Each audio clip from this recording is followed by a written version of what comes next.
like last go around? This is a little different. This is slightly different, but I think it more depends on audience perspective. Gotcha. So I'll cover that. But first, dude, I got to get into Hitman's Bodyguard. Yeah, jumping right into it.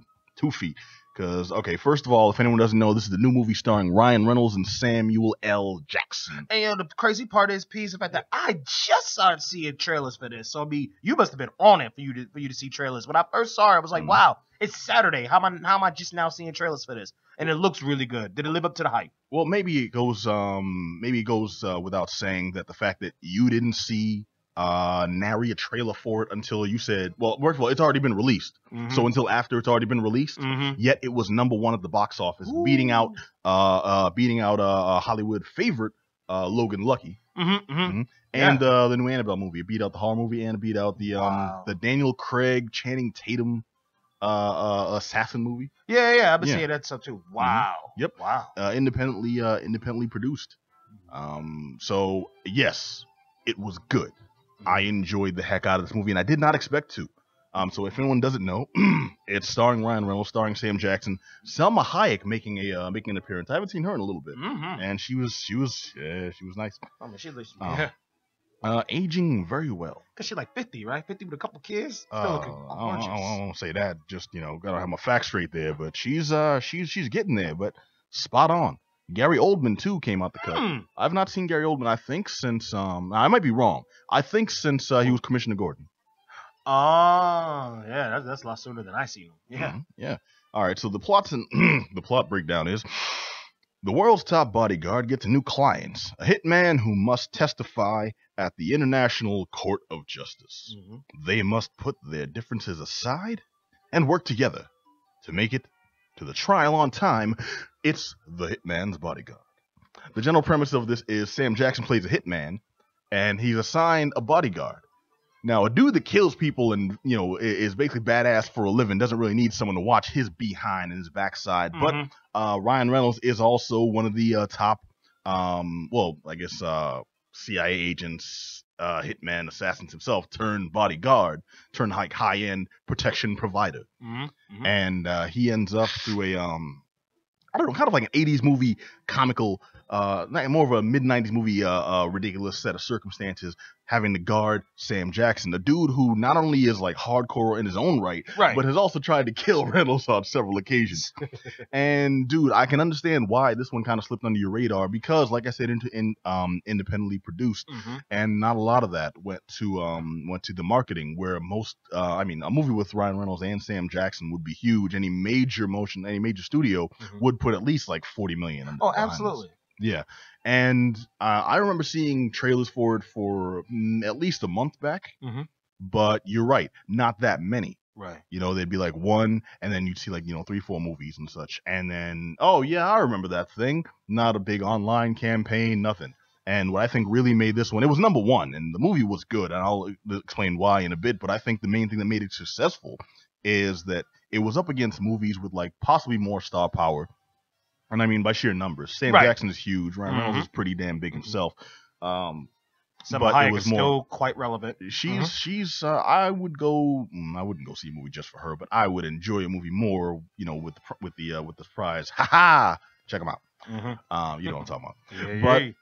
But no, it's this movie was just the right fun time at the right time. Okay. People just needed something like some dumb fun, and this movie was just plain dumb fun. It's gotten a lot of flack from critics. I can't speak today. What's wrong with me? I got you, homie. Got you. Thank you. I've gotten a lot of flack from critics because it the complaints have been it's very formulaic. It follows a lot of tropes. And one thing that I even got from the trailers is that this type of movie can't help but do that. I didn't find it formulaic. It met almost every single trope that exists for this movie genre, but I wouldn't call it formulaic because it didn't really follow the numbers. It just made sure that they introduced the tropes like here and there, but story-wise, it was its own thing. Like it wasn't. I'm sitting there. I predict this is gonna happen. Okay, then it happened. I predict this is gonna happen. Then it happened. I predict this is gonna happen, and then someone got shot. So bang. Okay, so no, there was no gratuitous titty shot. First of all, which I would normally be upset by, but I was having fun elsewhere. All right. Plus it's a movie with nuns, man. Hey, what's going on? Check yourself. Okay, so starting right off, Ryan Reynolds plays the straight man for once. Huh. Yeah, Okay. like it's very rare you see Ryan Reynolds play a he's not Bud Abbott completely, like, you know, button down. He's not I guess it would be Scully to Dooth Mulder. Got you. You know, but he is the more level-headed, the more controlled character in this. And you think Ryan Reynolds, he's Deadpool, he's wacky and such. But Van Wilder, you know what I mean? So it's been a while since I've actually seen him be straight man. Mm-hmm, you know? mm-hmm. And he played it well. I've never seen Sam Jackson go to the point where he's the comic foil.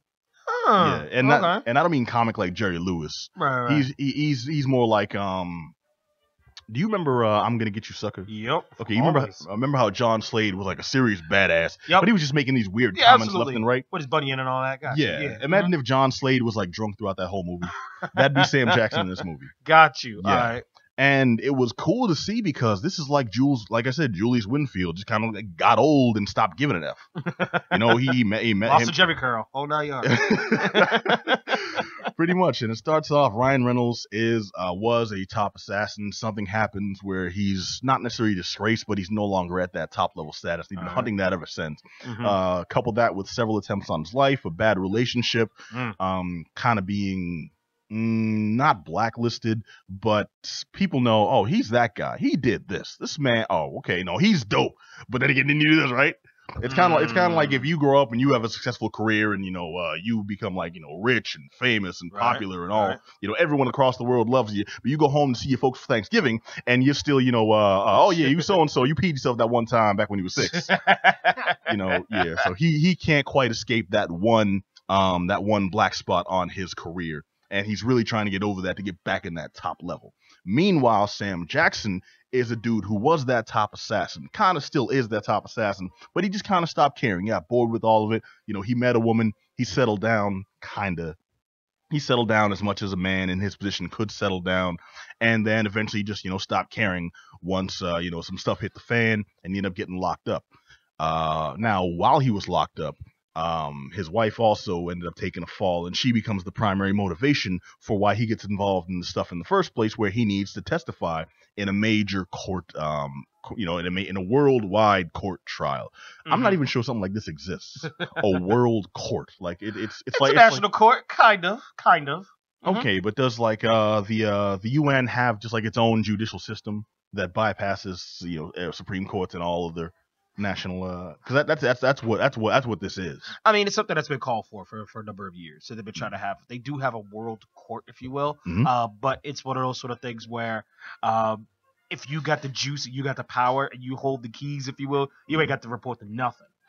So like for instance, I don't want to get too political. This ain't a political show, but for instance, there are multiple times where the world stage, if you will, have called the U.S. to go to this quote unquote world court for what many have deemed as international crimes. In the United States, the whole U.S. are just specific individuals, okay. especially those who are in the military, who may have in the military or in the U.S. government who've done some shady business. Mm-hmm. And the U.S. is kind of like, well, screw you, we're not going to that, because it's kind of one of those sort of things that you should want to do, but it's not mandated for you to do so because you're still your own sovereign nation. So there is a such thing as an international court. It's just that but so many people who get prosecuted by it, if you will. Okay, so is that like Saddam went, right? Is that where he was trying?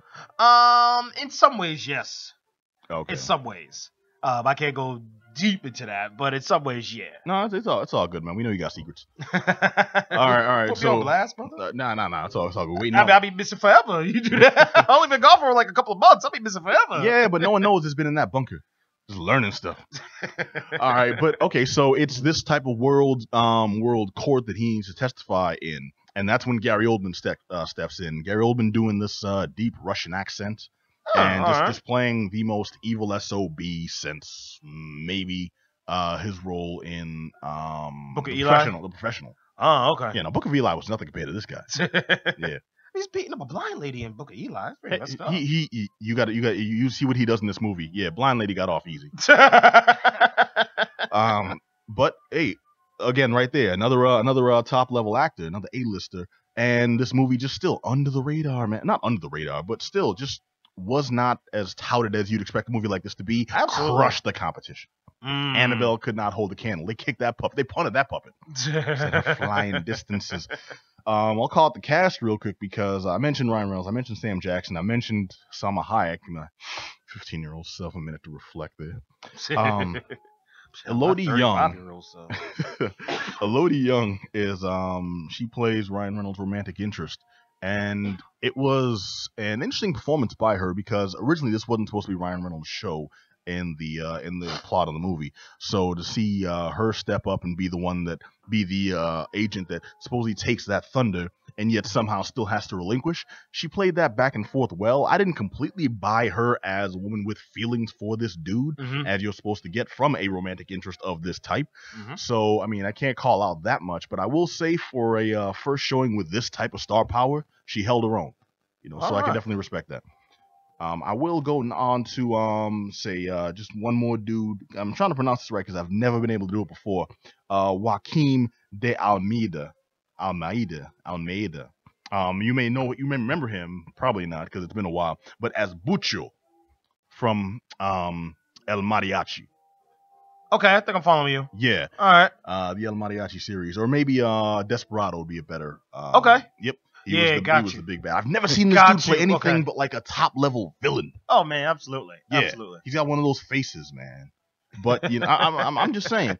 But he played his part well, where it's like he's supposed to be on a side, but you're like, okay, let's see how you pull it off. And he kind of surprises you because for a while, okay, you're kind of into it. Dude, the comedy is the thing that sold me on this movie. All right. First of all, I mean, I'm just gonna come out and say it. I like this movie. I'm recommending cats check this movie out. And here's the reason why. Critics are hating this movie, yet still it dominated. Audience are loving it because I think folks are expecting too much. You think a movie with like bodyguards and this spies and this international quote unquote intrigue, and folks have this idea of it's gonna be James Bond with Ryan Reynolds. Exactly. Sam Jackson thrown in the sucker, so you get a few MFs here and there. It's like no. We know what this was, man. Okay, this was like, why you set your expectations so high? You knew what this was gonna be. For real. It's wall to wall jokes and dumbness. It's every 80s, 90s movie like buddy cop trope ever, even though they're not both cops. And I will say it did teeter on the point where one thing could have taken me out of it. It came down to literally one word that kept it from going over that edge of just plain corny. To no, this is just corny enough. To that's just stupid. Corny and stupid, corny and fun, stupid and ridiculous. Right. And it was like it literally came down to one word. All I'll say is the difference between bodyguard and friend. And at one point, if you see the movie, you'll understand. If not, just know that it got that close. It went right up to the edge and did not go off. All right. So I still had fun with this. I'm not sure I'd watch it again, but Sam Jackson in a slightly different type of role, where he's not usually the one you laugh at. You're like, yo, he's so crazy. That's not really Sam Jackson. My man Tarzan. Besides that one, yeah. But the hit movie's called The Hitman Bodyguard, starring Ryan Reynolds, starring Sam Jackson, Salma Hayek. I highly recommend it. I mean, there's not much bad I could say about this because it's a movie that knows what it is. It's a movie that knows it's not supposed to be as serious as people are taking it. And I think once you actually realize that, it's a really fun time. That's what's up here. Yeah. All right.